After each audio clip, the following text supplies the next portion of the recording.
Die langste pad begin met die eerste tree. Met ander woorde, ek moes die eerste tree neem om my omstandighede te verander.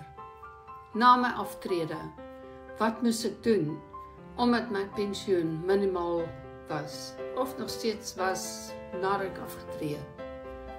Ek moes iets soek om my te help in my omstandighede ten opsigte van my inkomste.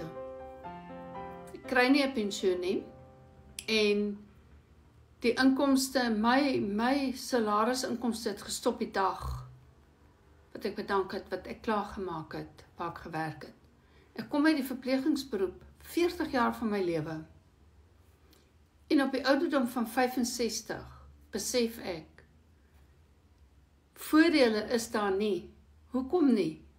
Hoe het dit gebeur? Dit is alles omstandighede.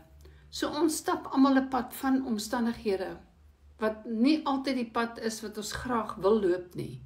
Maar ek moes daai omstandighede verander. Ek is vandag hier om vir jou te vertel en vir jou te help van dat die pad is moontlik. Jy kan jou omstandighede verander. Jy kan jou finansiële omstandighede verander.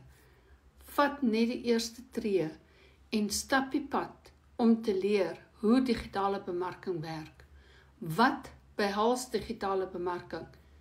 Ons verstaan nie wat is digitale bemarking nie.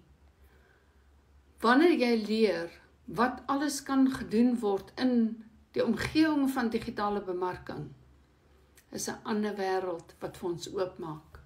Ek vra vir jou vandag, wil jy omstandighede verander? As jy jou omstandighede wil verander, gee vir my, ek wil my omstandighede verander in die message box. Ek gee vir jou die inligting en ek gee vir jou die geleentheid. Ek stap die pad saam met jou. Groete, Alta.